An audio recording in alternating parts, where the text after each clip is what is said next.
waxay ku shaqaynayaan shaxdi madaxweynaheena shookaanta inoo haye waxay ku shaqaynayaan shaxdi madaxweynaheena shookaanta inoo haye calanka tawxiid ku shaqan shareecada iyo dastuurka ayay ku shaqaynayaan iskaashigu guusha weeye waxay ku shaqaynayaan shaxdi madaxweynaheena shookaanta inoo haye kulankeenani waa kulan wada tashi oo aan ugu talagalay iyada oo laga duulayo siyaasadda xukuumadda madaxweynaha oo qorshaysay go'aanna ku gaadhay in la sameeyo barnaamijka howlgabka qaranka oo loogu talagalay in dadka dalkan tacabka badan geliyay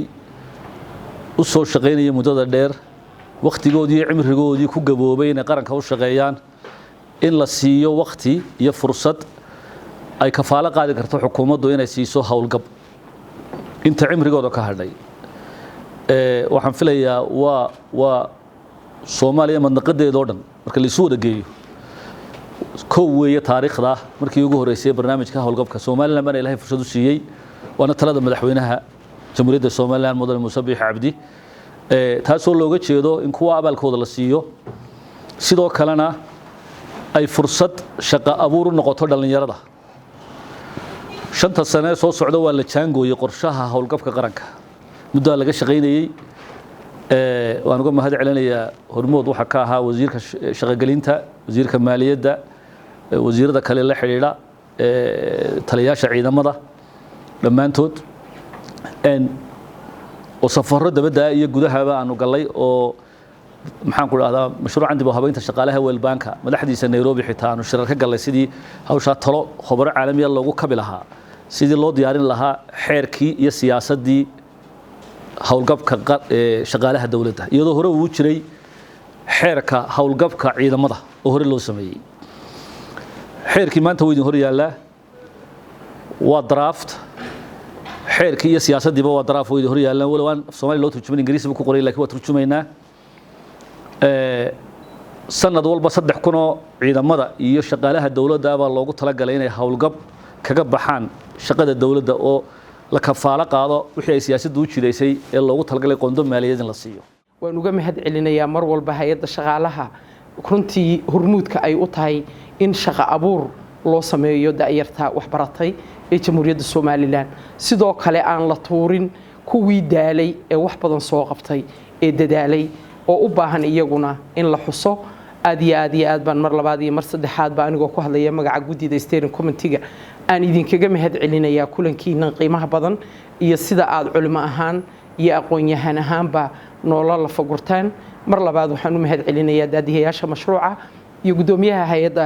shaqaalaha dawladda oo runtii soo diyaariyay fududeeyay mar walbana heegan u ah talaabo kasta iyo waqti kasta oo lagaga gudbayo dadaalka badan ee hay'adda shaqaaluhu soo gashay waa uga mahadnaqaynaa runtii anigu waxaas lahaa uun hadalka ku soo yar ururay senaariskii fara badnaa su'aalihii u dambeeyay ee shariicada ee wada noqonaya waxaad aragtaa kulliba howlgabku waa xuquuq runtii in qofka shaqaalihii uu mutay in la siiyo maadaama uu shaqadii iyo xooggiisii iyo awooddiisii aynu isticmaalnay waa kulan runtii aad u muhiima aad iyo laxaad u qiimo leh marka aynu ka hadlayno sidii shaqaalaheenna iyo dadkii inoo soo shaqeeyey loo daryeeli lahaa welibana waxaa lagu daryeelayana haddana shareecada islaamka iyo diinta in la waafajiyo runtii aynu doonayno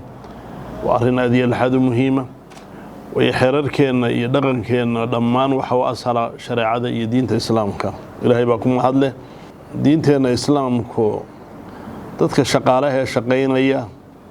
qayb kastoo ay ka shaqaynayaanba aad iyo laxaad bay u ilaalisay u daryeeshay xuquuqdooda u ilaalisay xadgudub iyo tacaddi in loo geysta ay ka ilaalisay nabigeena maxamed sallallahu alayhi wasallam isagoo dadka shaqaalaha dadka u shaqaynaya ka waramaya wuxuu yidhi walaaladiin ayaa ilaahay shaqaalo idinka dhigay ilaahay gacmihiina ayuu hoosgeliyey qofkii walaalkii u shaqaynayaa waxa uu cunayo ha ka cunsiiyo ha la cuno waxa uu xidhanayana ha u xidho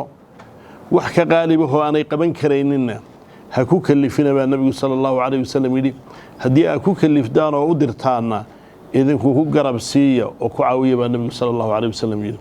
benshan fankani la samaynayo macnaha uu qofka shaqaalihii 5% ku leeyahay macnaheedu maaha qofka 5% isaga loo ururinaya oo hadhow markuu retire gaaro ama uu shaqada isagoo ku jira geeriyoodo yaadi loo cilin lacagtii maaha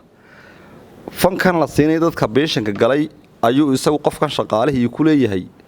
5% mishaarkiisa kamid oo laga jaro sanduuqan ku dhaca marka lacagtani tabaruc bay u noqonaysaa hadhow contributionka guud ee qofka la siinayo ay qayb ka tahay waxa weeye macna dawladdiina barbay bixinaysaa shaqaalahan dawladda shaqeeyana 5% ba mishaarkooga intay shaqeynayaan iyaguna aanay gelin retire gelin ba la siinaya ahay qofka shaqaalihii maybe inuu helo awil celin ka badan intii laga jarayay amaba awil celin ka yar intii laga jarayay iyadoo loo eegayo iyada ku xirantay xaaladda kolba marka taagan bacda salaan ugu horeyn waxaan u mahad celinayaa hay'adda shaqaalaha dawladda oo barnaamijkan maanta inoo soo qaban qaabisay runtii waa alxamdulillaah meel fiican baynu maraynaa haddaynu maantaba ka hadlayno xaqsiin iyo howlgab waxay tilmaamaysaa inaynu soo dhismayno meel fiicanna aynu marayno annaga kulli kelmadaha iyagu iska soo dhoweyn haddii aan ka hadlo kulli nooca howlgabka aynu qaadanay waa defined contribution benefit